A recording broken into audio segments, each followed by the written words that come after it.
in a little place called Reading. Yeah, as I was just saying to Yin Yen, Reading's really only famous for two things, and that's a music festival we have every year, and also biscuits.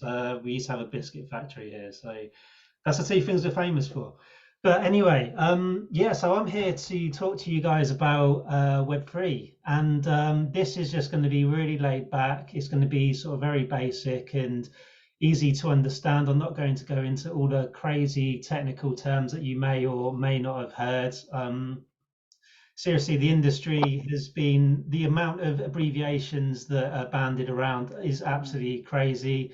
There's a glossary somewhere that has well over 100 different abbreviations, which I can always send you guys to have a look to at some point. But no, I'm going to keep it nice and simple. It's just a way to introduce you guys to what Web3 is and how we can see it going in the future. And really, I'm just going to go over how I transitioned from Web2 to Web3 as a kind of storytelling method, and just build on that because it's something I've personally done and it's been a very exciting journey for me, and I've really enjoyed it, and I love sharing about what Web3 is and where it's going to go. So what I'll do, I'll tell you exactly what I do at the moment. So I work for an NFT company called Real Nifty, and we started out as an NFT agency, and in a couple of months' time, we're also going to be an NFT marketplace. Now, many of you might not know what an NFT is or might have a vague idea, but during my presentation and talk today, we're going to get around to that, and I can explain a bit more about that with. So don't worry if you don't know at the moment. But to begin with, yeah, I'm just going to put up a few slides, and then I'll get in right into the talk unless anyone has any questions to begin with. No? Cool. Right, I'll get straight back into it. So let me just see if I can share my screen.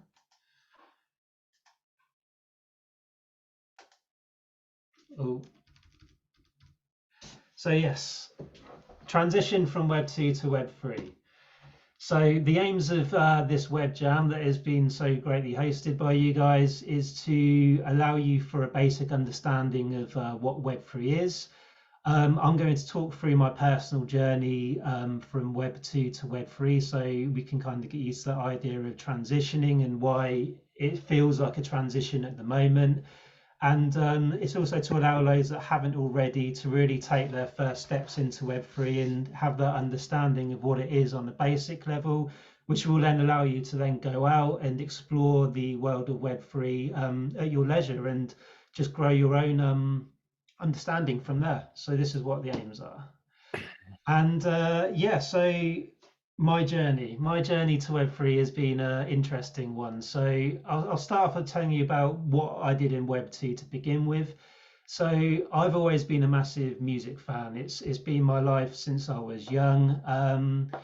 Growing up, as many people, I was in lots of different bands, from rock bands to indie bands, and none of them that great, to be honest. But it was really fun to just play music with some friends and try and gain an audience. I'm sure if you look around on Google, you'll be able to find some of my really old recordings. As when I was doing a Twitter space the other day, one of our growth marketer for Real Nifty, he very happily went and found some of my old recordings and played them during the Twitter space, which I wasn't very happy about. But so yeah, so everyone in the Twitter space listened to my very embarrassing music back then. But anyway, yeah, as from a work respect, I've been in and out of radio stations throughout my career, working in like the advertising section for radio stations, and then various media outlets around the same kind of job, which was always fun growing up. But then I got to a stage where I really felt like I wanted to branch out in on my own a bit more. So I started thinking of ways in which I could do that in a business sense. And at that time, as I said, I was really into music. I was really into photography, and because I've been to university and studied sociology, I was really into learning about communities and how people interact with each other, all this kind of thing. So I tried to think of a way in which I could combine all those loves of mine. And I came up with an idea called vinyl chapters. So I'm a big lover of vinyl records as well. And so what I did, I would take out my camera and go and find people who were also fans of vinyl records.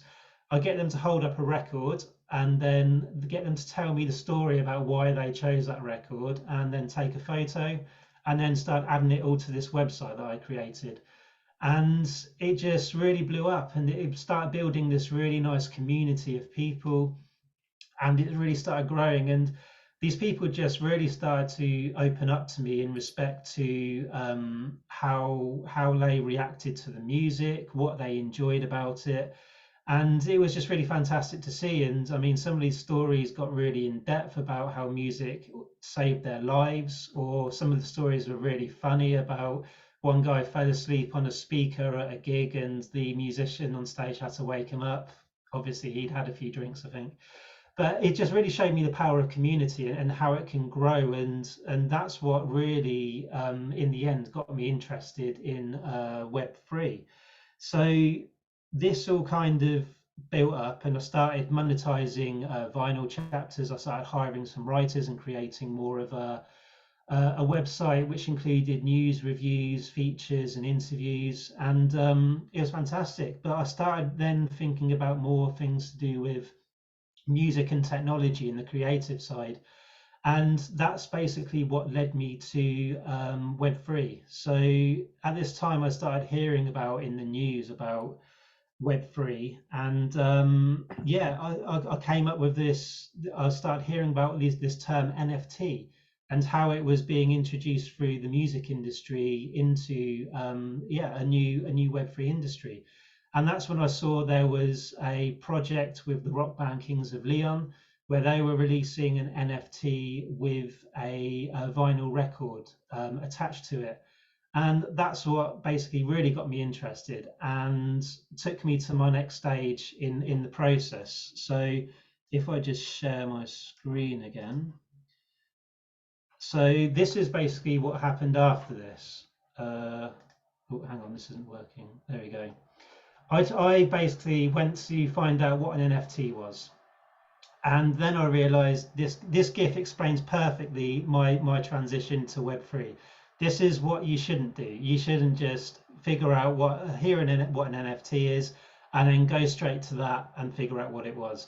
I didn't realize this, and there was a lot of different steps to actually get to that stage. And this is why I love talking about this transition, because I want people to start at the beginning and be able to make the right transition to finding out, for example, what an NFT is, through building up their knowledge from in the right way, not just stretching out, finding out what a term is, and then building it from there. So this is why I feel like this is going to be very helpful for you guys going forward. And so in that respect, what I want to do to begin with is explain to you what Web 1 is, what Web 2 is, and what Web 3 is. So we're building up from the beginning of technology to why we've got to a stage why we need Web 3 and what it could hold for the future. So if we go back to the very beginning and what Web 1 is. So from what I usually explain, Web 1 is basically the early stage of what the internet was. It started in the in the early 90s. For those of you that are old enough to remember, including myself, it was crazy at the time. There was this whole new technology that was out there, and like any new technology, there was only a few people using it. And when you think about it now, you look back and think that's crazy that we didn't used to have the internet, because it's just ingrained in our lives completely. And the early iteration of the internet was very, very basic. There was only a few people on a global scale that would know how to, say, create a website. It was only read only for the most of it as well. So there was no real interaction with Web 1. It was more just for information. I've got a clip there of an early version of the BBC News website. as you can see, it's very basic. You click through to go to different channels. It's only got videos. There's no videos there at all. It's just photos. I think I remember at some point in the 90s trying to download a trailer, and I think it took me 4 hours on dial-up for like a 20-second clip. So it just shows you how much we've progressed since those days. But yeah, it was very basic. Websites, news sites, and only a few people really had control of what was actually went on there. And so yeah, so that we had this Web 1 idea for a while, and then some very clever people started to grow out the idea of what the internet was, what it can be used for, and started to build a lot of different things on top of that. And that's when we went moved over to Web 2.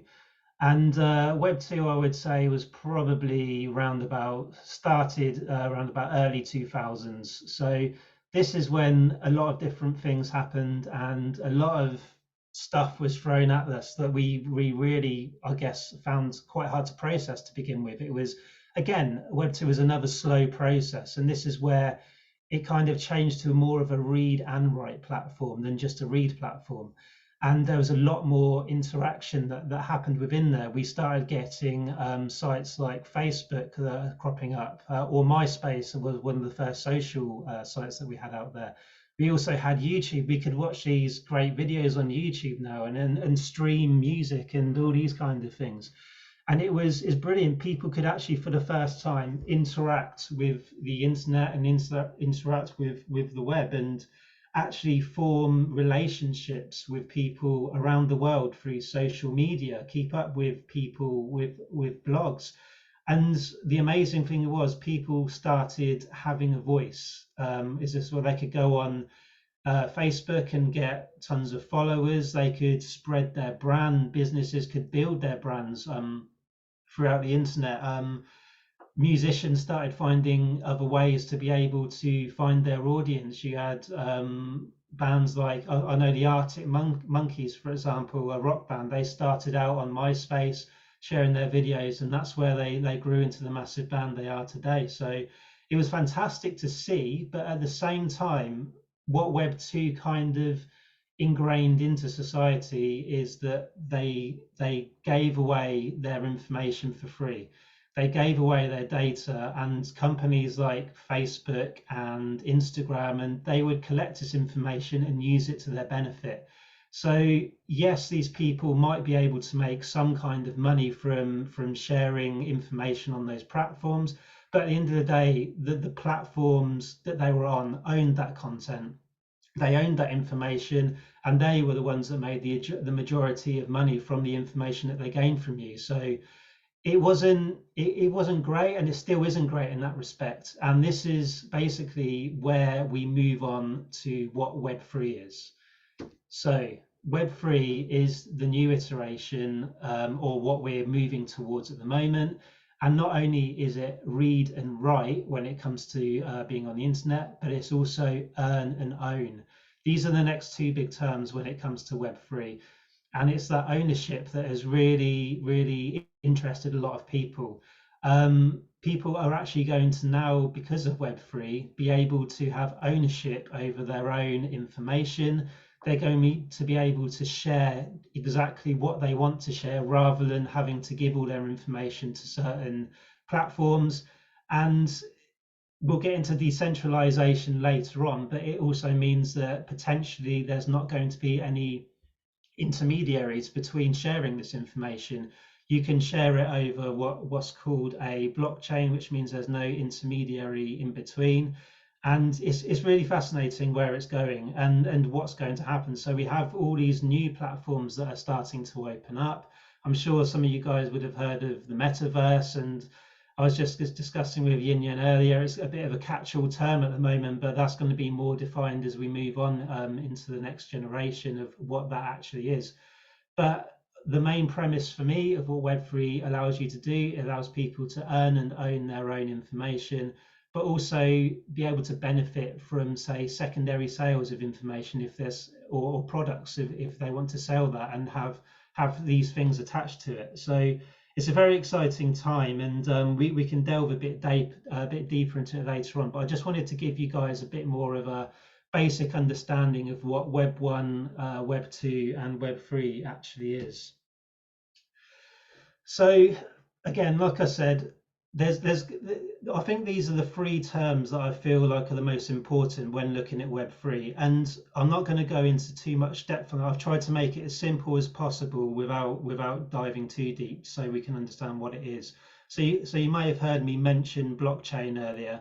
Now, this is basically an integral part of what Web3 is. It allows us to share this information and sell and buy and yeah, really sort of for all of the creation of everything that is Web3 to happen.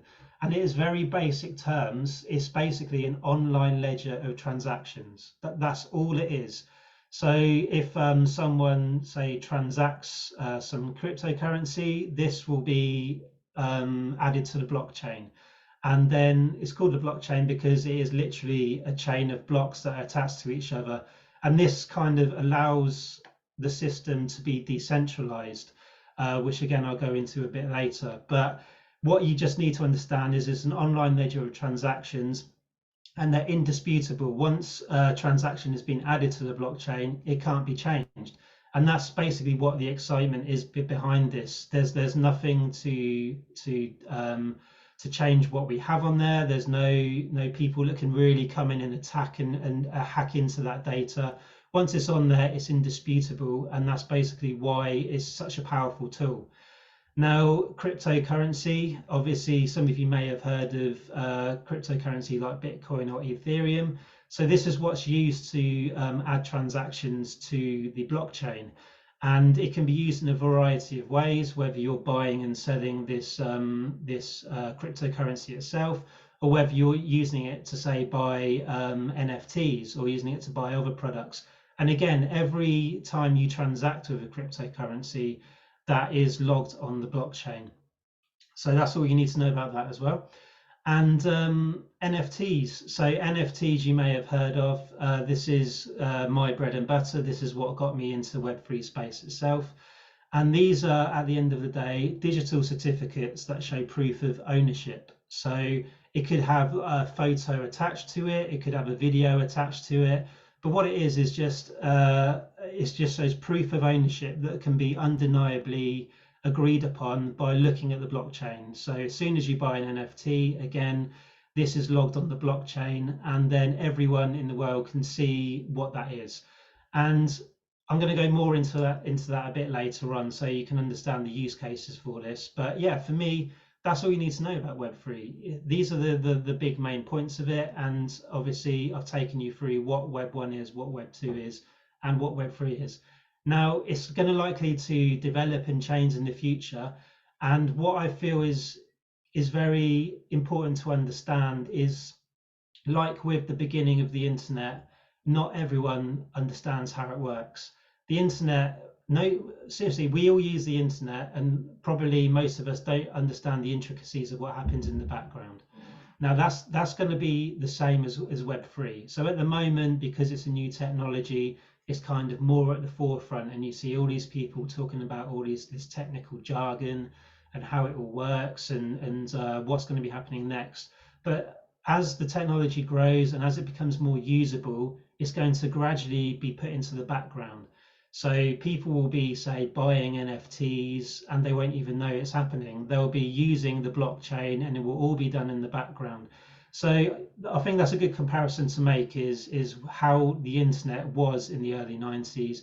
We don't understand how it works. And again, it's going to be the same for Web3 in the future. So anyway, this takes me back to my Web3 journey. So if you remember, I just spoke about purchasing my first NFT, and it was a crazy experience, to be honest. I had no idea what I was doing, and I just wanted to figure out for myself what it was. And like I said, I jumped in and started Googling what is an NFT, and this website that had what they call an NFT drop-on allowed me to figure out a little bit under my own steam.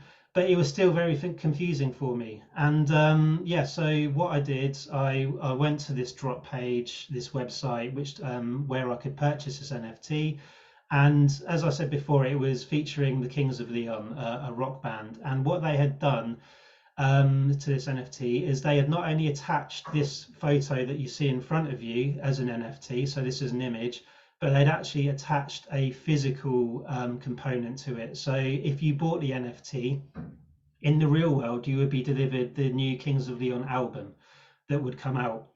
And as you can imagine, this is like the first kind of time that they were that the blockchain and Web3 was trying to combine a physical and digital product.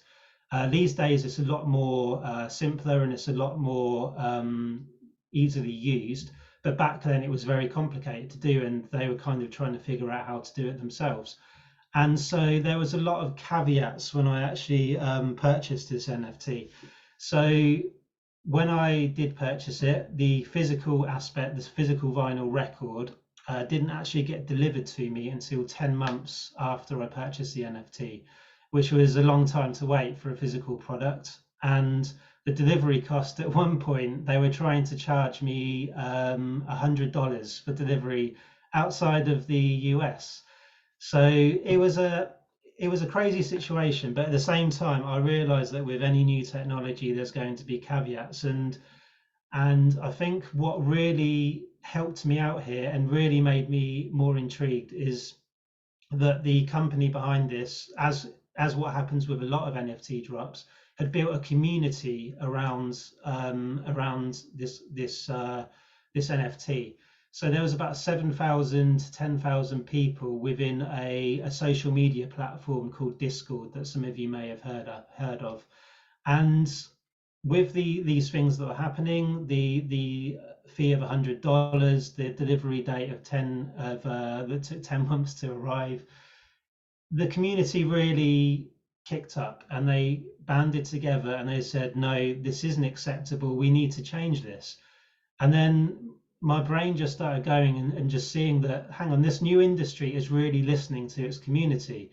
It's got its community that are on the forefront here, and they're actually influencing the way that this NFT project is working. And it was fantastic to see because the founders and the company actually listened to this community, and they started thinking of ways of how they could lower that fee for delivery in the real world, which then turned into $10.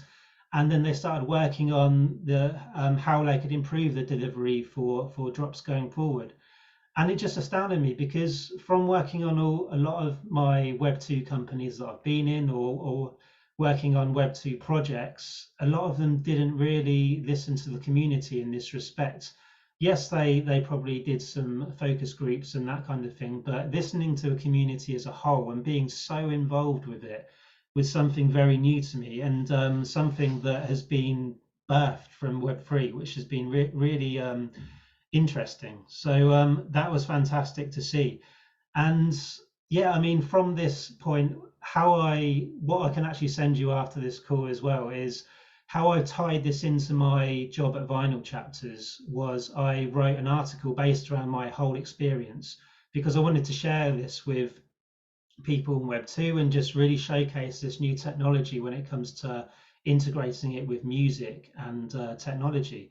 So I wrote an article based around exactly what I'm talking about now, how I purchased my first NFT, what happened, the good points about it, the bad points about it. And it really took off. The article did really well. I found out that the BBC website actually started quoting me and my article, which was fantastic. And at that point, I started getting contacted by a lot of radio stations and TV channels in the UK to ask if I could come and talk about NFTs and my experience. And yeah, I mean, that was absolutely crazy because I was just at the start of my journey. I just taught myself what Web3 was and what NFTs were. And still, if I'm honest, at that point, I didn't have much clue of the background. So it was more about learning myself before I went on all these channels to try and speak about it. But that just basically made me more hungry to find out more information.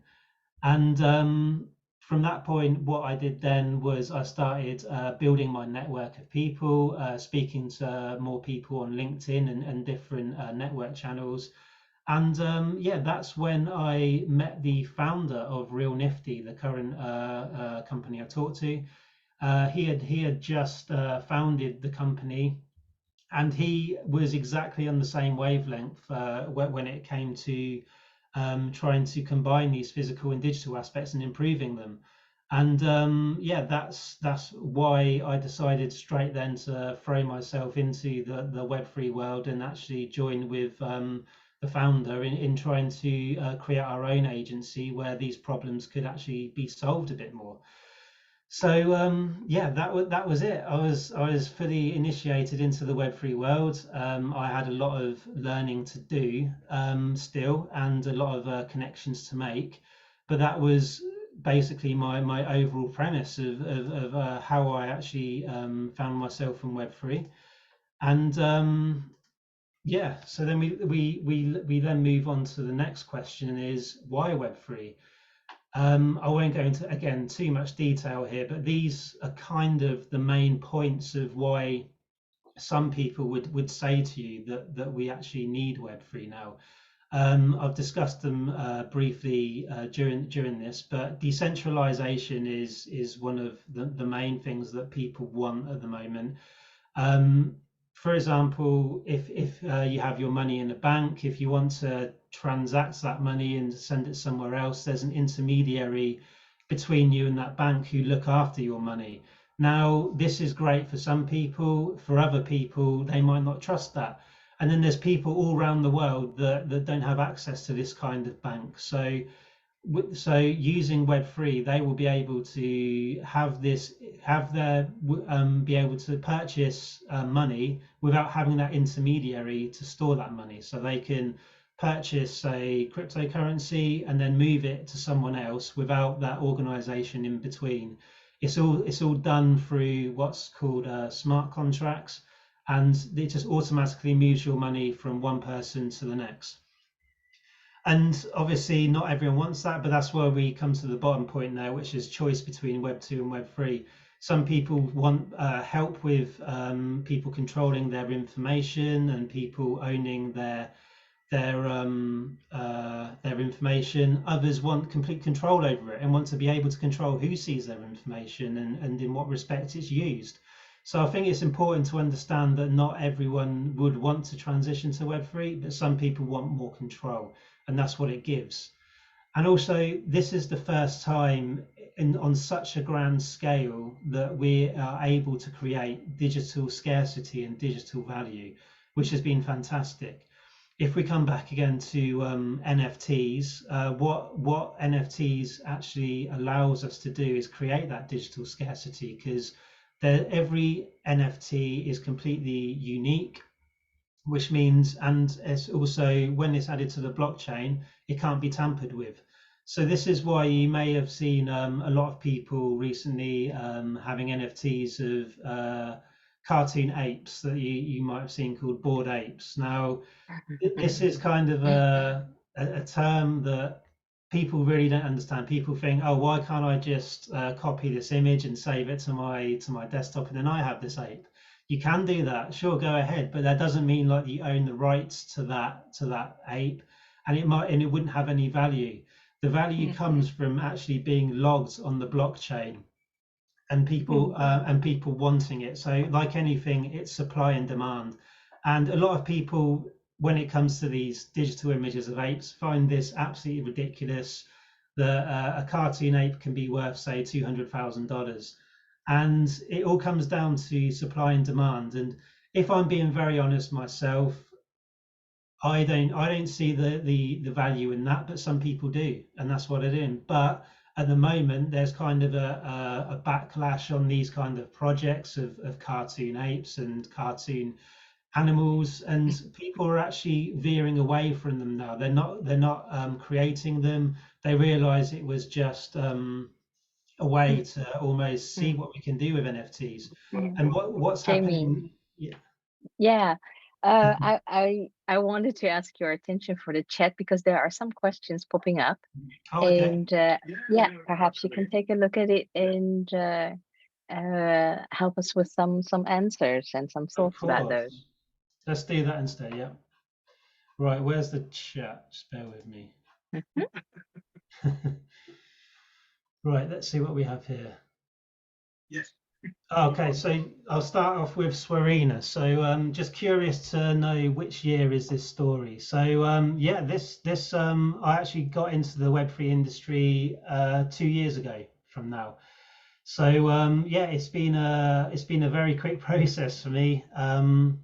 I transitioned quite quickly, and it was because at that time it was a very new industry, and it was very early, and there was people who were looking for um, people like me who were really interested in what Web3 could do and where it could go. And it's one of those industries at the moment where you just get so many different people from so many different backgrounds because it's so new, and I think that's needed at the moment.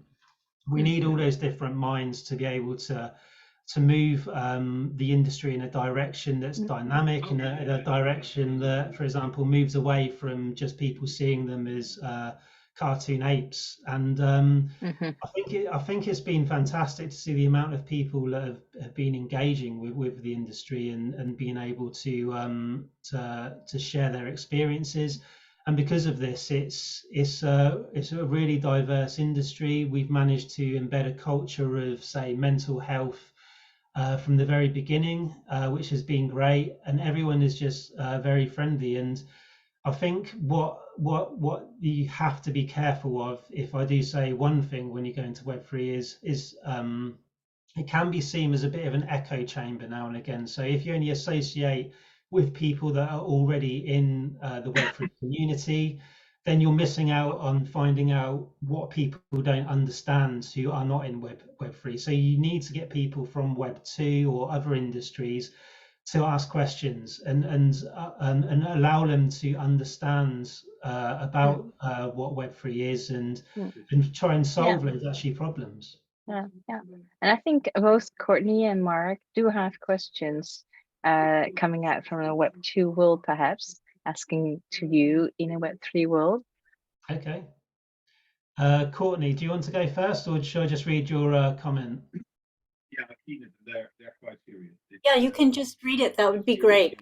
Thank you. Cool. No worries. So this may be too deep for this overview, but I'd love to hear about the stealing of cryptocurrency. How is this happening when everything is transparent on the blockchain? Yes, so this is a great question, and yeah, there's a variety of factors on this. So this kind of, I don't want to go too in depth, but what happens with these kind of hacks is cryptocurrency is stored in what is called crypto wallets. So some of you may have heard of the most popular crypto wallet out there where people store their cryptocurrency is MetaMask. And to actually have access to most crypto wallets, to access your cryptocurrency, you need to have what is called a seed phrase, which is basically a very elaborate password, which is usually based around, say, 15 keywords to actually log into that. Now, once you're logged into your a crypto wallet, you can do anything you want with that money that you already have in there. So if a fraudulent character got a hold of your seed phrase, then they would be able to log into your crypto wallet and then transfer that money or put a virus or a hack into that wallet from there. So this is the main method that people have been using to actually steal and transact crypto money. They find a way to hack into people's crypto wallets, usually through a seed phrase. Now, this is a very good point to understand, especially when people are using crypto wallets for the first time. You should never, ever, ever, under any circumstance, give away your seed phrase to anyone. Now, this is kind of what happens when people start using platforms like Discord, which is mainly the social media platform that's used for NFT holders at the moment when they're in the communities and growing from there. And what happens in there sometimes is people drop links pretending to be the project of what they're of the community of the NFT drop or whatever they're doing, and then these are basically links that catch information and people enter, and then they'll go to this link, and then the website that they go to will ask for their seed phrase. Now, if you don't know any better, some people would then give that information, and then the people from this website would then be able to access this person's crypto wallet and then steal anything that's inside. So yeah, it's very interesting to see how that happened. And one of the biggest cases recently was with an actor called Seth Green.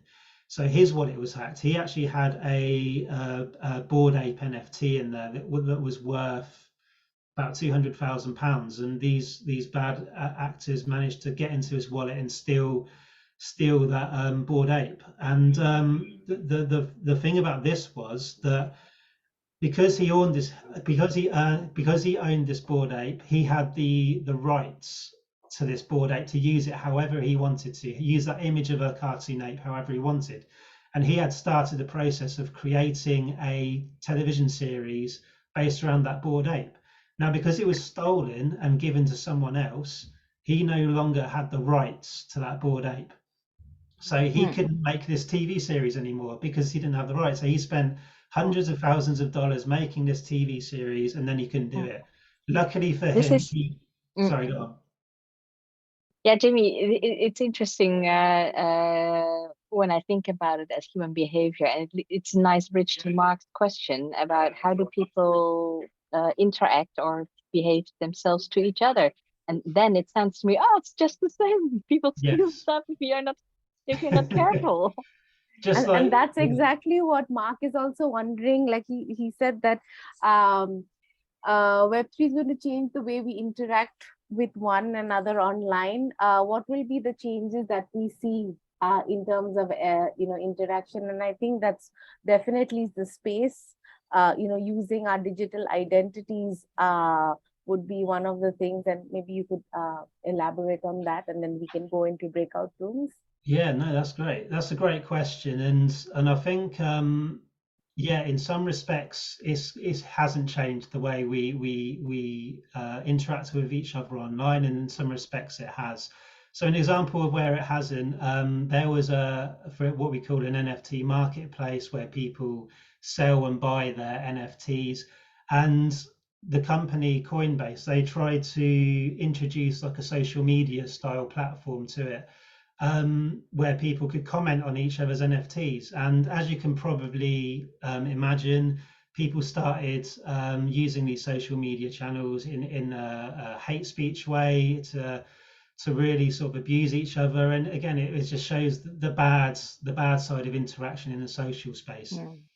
But so it's definitely something we've got to control. But as I was discussing with Anupa and Yen earlier, the metaverse is a really interesting interaction method that's been growing within Web3 at the moment. And this is where you go into online worlds, you create your own avatar, and you're able to interact with people in a different way. For example, the other day I was in an art exhibition on a virtual reality through my computer.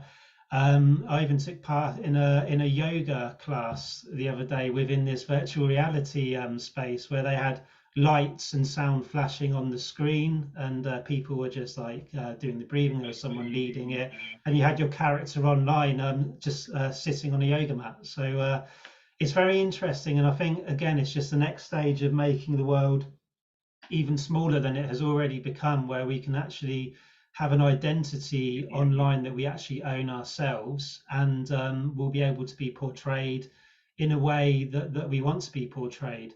But that also brings up obviously questions of ethics and how people will feel as this grows and as it becomes more apparent. So there's lots of the unknown yet, and it's going to be very interesting to see what direction that goes in. Great. Thank you, Jamie. This was quite insightful. I think for all of us, for people who want to know about the Web 2 and people who know, I think this has opened up a lot of thoughts.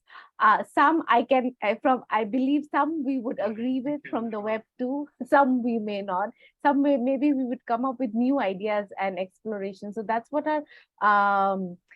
our breakout room is going to be about.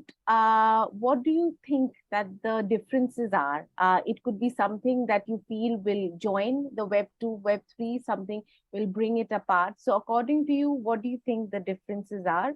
Or do you think what are the benefits of Web 3? If you feel that, from the conversation that Jamie has generated, do you think that these are the points that we could bring into the, let's say, the Web 2 experience of, let's say, solution development, a user experience, or any other facet of like our lives?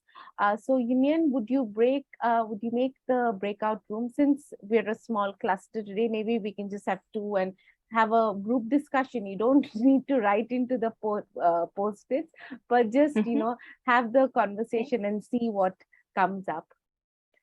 Your wish is my command. Yes, there you go.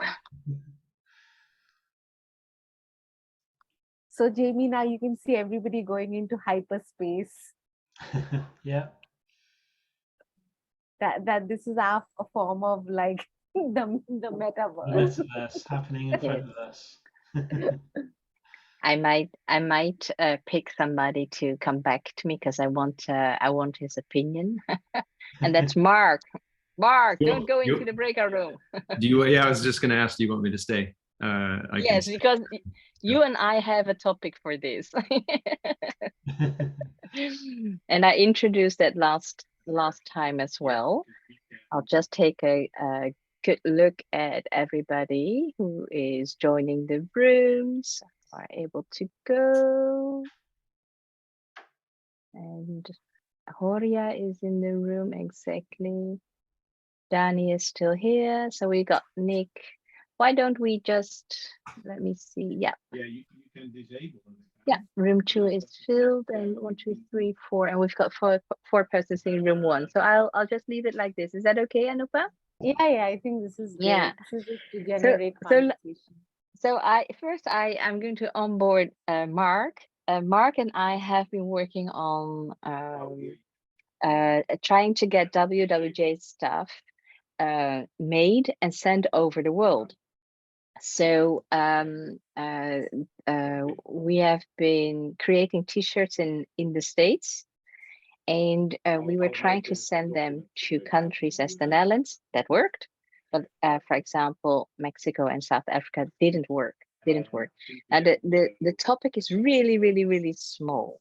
Last time I asked Lasita, if I want to do this via Web3, then how could that work better than we did now? And then Lasita explained to us that the community itself, has a goal or needs to find a goal why we want to stick together. And I look at this community, I think, oh, Mark, isn't it right? This community wants to stick together. We want to send each other a tote bag. But in Web 2, it just was not easy. Financial transaction wasn't easy, the producing, the logistics. So now Mark, you recognize what I'm saying? Yeah. Yeah. So I don't know that I don't know that it will change. I think there's a physical logistics part of that, which is some of the I don't even know. I mean, in that case, let's say that we were really the artwork we wanted to put on the t-shirt was really what we wanted to copyright and protect. Then a Web3 would allow us to, I guess, I'm assuming, Jamie, I don't know the Web3 that well, but would allow a t-shirt company in these different countries to easily transact. And there may be like an exchange somewhere and that probably already exists to some degree, for t-shirt companies to get artwork access that artwork, but that actually doesn't require Web3. I think it could be done today. It's just not something that there just must not be that big of a demand for being able to print the same T-shirt around the world, right? But the issue is or the question I have is, would that change at all, Jamie? I mean, because it really is primarily, it's like your album, right? That, they were originally wanting to charge you $100 because it's just shipping and logistics and moving things around, right? Yeah. No, that's a great question, and obviously this is right up my street. It's what we're trying to solve and trying to figure out what we need to solve, what we can do better, and why we need to solve it. So with Real Nifty, what we're doing with our marketplace, we're actually focusing on fine art and collectibles to begin with. So we're working with a fine art and collectibles logistics service, where when people purchase an NFT from our marketplace, they will be able to have this physical delivery directly happen through the marketplace. Now, how this happens is there's going to be a redeem button on there. So once you purchase the NFT, you don't have to have the delivery straight away. You can decide whether to have that delivery, whether to have that happen straight away, whether to perhaps like sell your NFT with the redeemable items still on there. And so when it comes to respect to the linking of the physical and the digital, you're right. There's still going to be the real world problems of where the actual physical companies are going to be able to deliver the physical goods. And that's something that we're working through ourselves. But again, there's another company out there that do print on demand, for example, for these kind of things. So you purchase the NFT. Once it's purchased, it will automatically say print the T-shirt, which is then delivered, and they will have, like, say, a printer base in China, one in America, one in Europe. So the nearest one would then be used to deliver that item to the person. But when it comes to what we're doing, where we're not actually doing the printing, we're doing like physical pieces of one-off artwork, then we have to figure out that delivery method in that service. So what NFTs actually bring more of, I would say, and where it's different for that from a Web2 respect, is the utility that comes with it. So you don't only get the physical, but you could have, for example, if you own that NFT, you have access to the artist's next exhibition, for example, for only the NFT owners, or you have access to a community of where you can have go online and say speak to the artist one-on-one for, say, once a month. That could be another utility that is added, and it will be only for these NFT holders that would actually be able to do that. Now, if we're getting even more in depth of linking physical and digital, then people have been using QR codes to be able to do that. So you would scan, say, the physical T-shirt, it would show you exactly that it's officially on the blockchain, and that means that it's an official product. Or you can then sell the physical and keep the digital, or you could sell the digital and keep the physical, depending on what people want. So there's still a lot of unknown of keeping that interaction together, whether people want to keep that physical and digital together. And like you say, Mark, the logistics, that's still going to be a sticking point in most areas at the moment, because delivery mechanisms in the real world are still going to be difficult. You can't deliver to everywhere. Maybe when Amazon start dropping their their drones everywhere, we might be able to go into to get that into more future. But but it doesn't have any effect on that whatsoever, right? There's no effect on the physical goods side of things. Am I right? Yeah, I mean, you mean on the delivery aspect? Well, at all? I would like to add one thing is it would change depending on the kind of system that you do, like the accessibility and also the feasibility. What the blockchain does is that when, let's say, in transportation, if you have, let's say, a contract that you get between the seller and the logistic company, why does it not happen fast? Because there are issues in transportation, the timing, recording from one place to the other. So what it does is that if it is blockchain induced, all the manual stuff becomes electronic, and then it doesn't, and so the whole mechanism is much more smoother. It's not that it doesn't happen in Web 2, but the fact that it happens, from what I understand, the fact that it happens, automatically without any without any what do you call it, any problematic approaches. I think that's what blockchain does, that it kind of streamlines the Yeah. operational system. So, What it would do. yeah, I mean, yeah, so I was just going to say, Anupa, as to Mark's point, yeah, I don't think it's happened yet on a grand scale, but one sort of, for example, let's just say one example of what could happen is we could have, like, for example, a decentralized networks of logistics companies that are on the blockchain. Now, like Anupa was saying, this would be a network of people that would be able to access each other, and there'll be no intermediaries between them. So they would be able to, for example, figure out from all over the world which logistics company is able to deliver to a certain place without being one centralized company, like say UPS, where they would only be able to use their own UPS sections. When it comes to decentralization, this would be like a plethora of different companies that would be able to decide who can do this the cheapest, who could do this the easiest, and it would automatically figure out exactly the perfect logistic solution for, say, delivering this to a certain place in, say, I don't know, the Himalayas that wouldn't have been possible before. Yeah. That's something like that what could happen. So I could see that happening, but why is that part of Web3? What is it about Web3 that enables that? Versus what you could do through standards in Web 2, right? Because blockchain is, at the end of the day, I think what you're talking about is using a blockchain, right? Because there's not a singular blockchain, right? If I'm understanding things correctly. Yeah. Blockchain is a technology. So it would be a blockchain-based standard for logistics, right? I mean, I think. Exactly. Yeah. Okay. Exactly. Okay. That's the type of thing that could happen. And yeah. Obviously, I think you're right. I think in the future, there's going to be a lot more specific blockchains for specific needs, like logistics.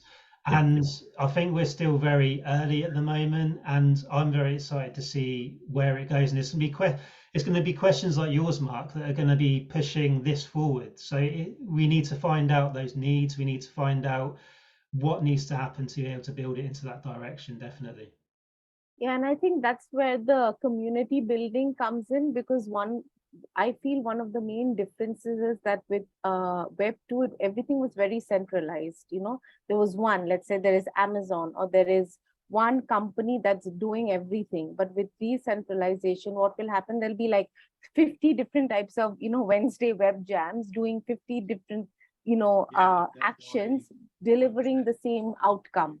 And it's not really for one person, and there would be other people doing other stuff as well, to create that, that, what do you call it, that unified outcome.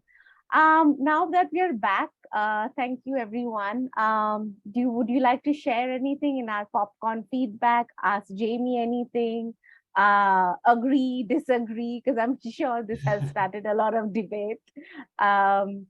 Yeah, Gabrielle, please go ahead. Of a question, actually, for Jamie. So for people that want to like go deeper and get more technical or learn more about it, what are some areas you would recommend someone that's like a beginner, a baby in the area, to like research and kind of like look into?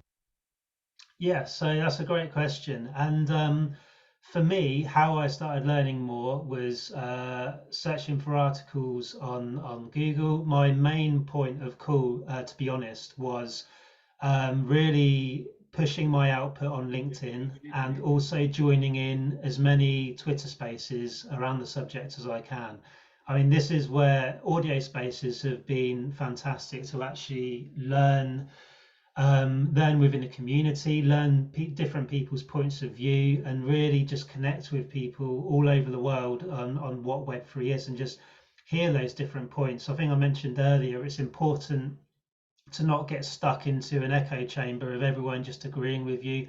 You want to find that you want to answer those difficult questions and actually be able to solve problems with Web3. And I'm sure it's the same in the design industry as well. You need to listen to people to see what they want. But for me, I would say, LinkedIn has been fantastic. Please connect with me on LinkedIn, and I'm happy to send you some more of the documents that I've personally used and to grow.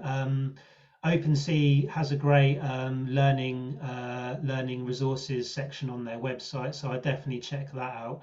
And yeah, YouTube videos as well. There's so many great YouTube videos and podcasts out there that have been fantastic for me.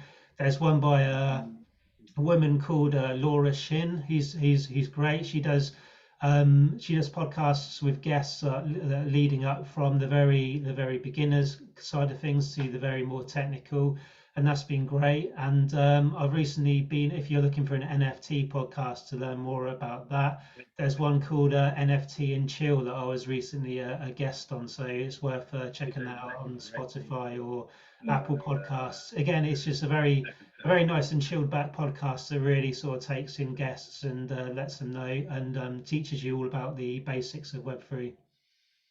Amazing. Thank you, Jamie. This conversation will go on. We'll have to take a small short break because we need to talk about our next week's amazing conversation and web jam, which Swarina, do you want to talk about it? Where are you? Oh yeah, there you are. Yes. Hello. So yeah, so next week we all have the movements where we kind of do something, some activities, and we don't even realize.